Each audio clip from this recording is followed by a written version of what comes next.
Alors, bonjour à tous, heureux de vous retrouver, chers amis, sur YouTube, en ce samedi 2 mai 2026, 16h09, heure du Québec. Merci à ceux qui sont abonnés, ceux qui ne sont pas faits là maintenant. Merci à ceux qui m'envoient des liens, des messages, toujours pertinents, intelligents et très appréciés. Merci à ceux qui vont commenter. Dites-moi de vous regarder, écrasez le petit pouce en l'air et partagez la vidéo, chers amis, pendant qu'il y a tout le brouhaha, naturellement, causé par ce qui se passe. Je suis en train d'être illuminé, là, c'est parce que j'ai mis un t-shirt vert. Moi, j'ai un écran vert ici parce que j'ai un studio virtuel. Là, ça capote, mais j'ai pas le temps de me changer. Quoique je vais le faire parce que ça commence à être énervant. Bougez pas. OK, mission accomplie, vous voyez la différence. Donc, quand tu as un écran vert, il y a des couleurs qui sont vraiment pas suggérées. Pendant qu'il y a le brouhaha mondial, que le complexe médiatique, globaliste, mondialiste s'affaire à nous faire peur, à protéger les globalistes, les mondialistes et les islamistes dans ce conflit entre, on pourrait dire, Trump et le monde globaliste via le complexe islamo-britannique en Iran. Ben Donald Trump s'est passé sous silence, il a eu un coup de fil, passé un coup de fil, je ne sais pas qui a appelé qui, d'une heure et demie avec Vladimir Poutine, vous n'avez même pas entendu parler. He'd like to see a solution, I can tell you. Donc, il parlait de ça il y a 2 jours. Il dit, Poutine, il veut une solution. C'est ça parce que le pays est en train de s'enliser. Déjà, on avait remonté un peu la pente de 75 ans de communisme. Avec cette folie, Poutine a fait perdre probablement plus que ce qu'on avait gagné depuis la fin de ce régime de l'ex-URSS, la chute du mur de Berlin, mais aussi le grand rideau de fer. Les gains que les Russes avaient fait au niveau financier, parce que tu sortais de 75 ans de folie communiste, il a tout fait perdre. Les raffineries de pétrole sont attaquées continuellement par l'OTAN, parce que l'OTAN, c'est elle qui, qui mène le combat pour l'Ukraine. Et ça devient insoutenable. L'économie est en train de vraiment se retrouver à un niveau de pays sous-développé en Russie. Ça, c'est la réalité, que tu le veuilles ou non, OK? Donc, Poutine, c'est sûr qu'il veut voir la fin de ça. Et Trump, on le sait, combat le globalisme. Tu n'as plus une espèce de monde binaire, tu sais, où avec soit ton ennemi qui est l'islam politisé puis névrosé que les Britanniques ont créé, ou le monde capitaliste et communiste. C'est plus vaste que ça et Trump combat ça et il veut voir des nations indépendantes et souveraines.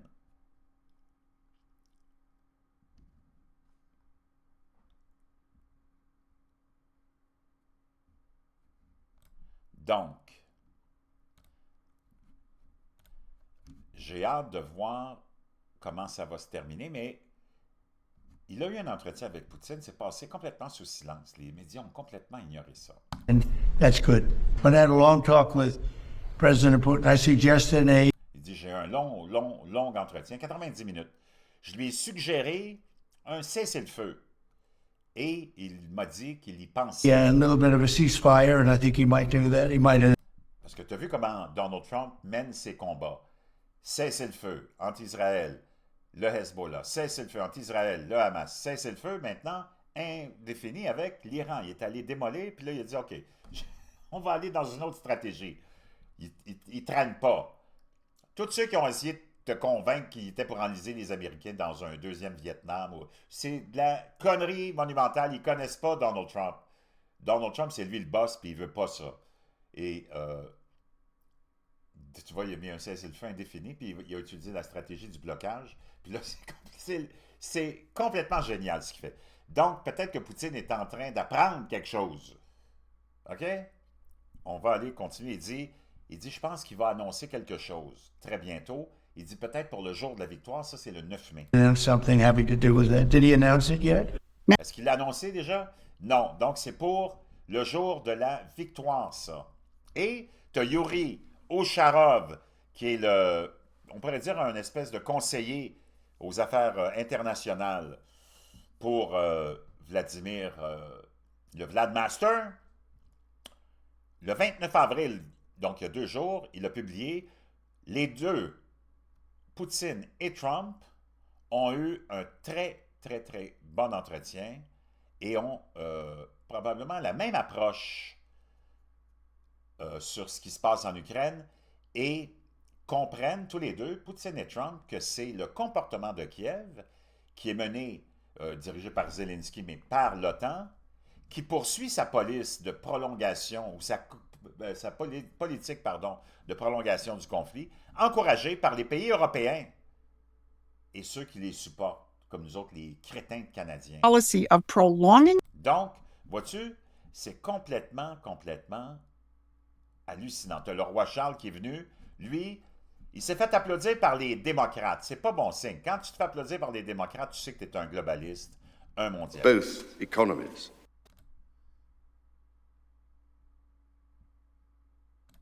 Economic, concluding. We are building F-35s together. Today, thousands of U.S.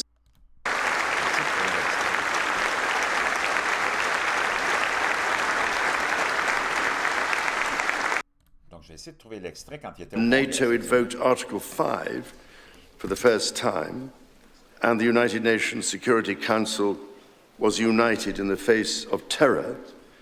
We answered the call together, as our people have done so for more than a century, shoulder to shoulder, through 2 world wars, the Cold War. Donc, pendant que Trump règle plein de problèmes, tu as le représentant en chef du monde globaliste et mondialiste. Ça, c'est le système qui a ruiné nos pays, à nous autres, ici en Occident, OK? Qui fait qu'on est dans la misère totale, qu'on est submergé par des immigrants, qu'on n'a plus de contrôle, qu'on n'a plus d'économie, que tout notre argent s'en va à l'extérieur. Ça, c'est le globalisme et le mondialisme. Moi, je ne comprends pas que tu cheers ça encore, que tu vénères ça puis que tu célèbres ça. Tu as un problème mental, mon chum. On continue. Je vais essayer de trouver. Afghanistan, and moments that have defined our shared security. Today, Comment les Britanniques ont réussi à se maintenir au pouvoir dans le monde? C'est avec les guerres perpétuelles. OK, là, il va parler de l'Ukraine. Écoute bien, puis regarde la réaction, c'est les démocrates qui applaudissent, OK?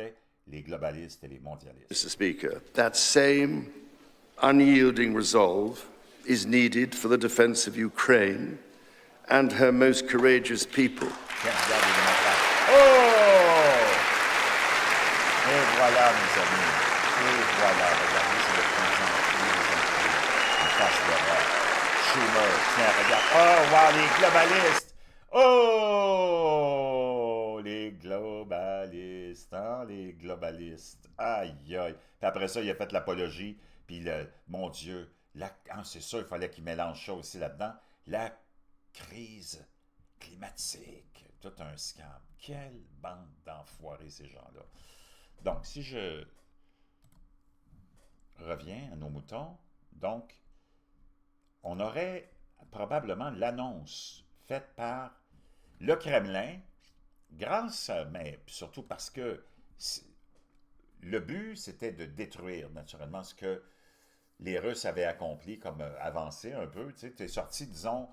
C'est comme si, après 75 ans de communisme, c'est comme si tu es dans un sable mouvant, mais là, tu es rendu au-dessus de la tête, donc tu ne respires plus. Puis après les 20-25 années où on a embrassé un petit peu le capitalisme et le monde civilisé, on était sorti jusqu'au bout du nez. On avait encore la bouche dans le sable mouvant. Mais là, à cause de ce conflit-là, puis Poutine n'avait jamais probablement pensé que l'Europe était pour s'impliquer à ce niveau-là, ben c'est fait parce qu'avant, on avait laissé tolérer plein de choses dans ces avancées territoriales. Là, il a frappé un nœud et là, les Russes sont retournés avec le sable mouvant au-dessus de la tête. Donc, il va peut-être apprendre un petit peu de la stratégie de Trump, hein, qu'on traite de fou, mais qui est le génie. Le jour de la victoire, le Den Pobedi est célébré officiellement chaque année en Russie le 9 mai pour commémorer la victoire de l'Union soviétique sur l'Allemagne nazie, blablabla, blablabla. Eh bien, imagine-toi, la Russie organisera un défilé de la victoire, naturellement. Et on s'attend probablement à un cessez-le-feu qui serait annoncé par Poutine ou son gouvernement. Trump et Poutine ont discuté de leur guerre respective lors d'un appel téléphonique mercredi. Il nous dit que Donald Trump, de toute façon, qu'il y a un cessez-le-feu permanent. Le président Trump s'est dit confiant d'une résolution du conflit russo-ukrainien relativement rapidement après un appel téléphonique mercredi avec le Vlad Master, au cours duquel les deux dirigeants ont discuté des conflits respectifs de leur pays avec Kiev et Téhéran.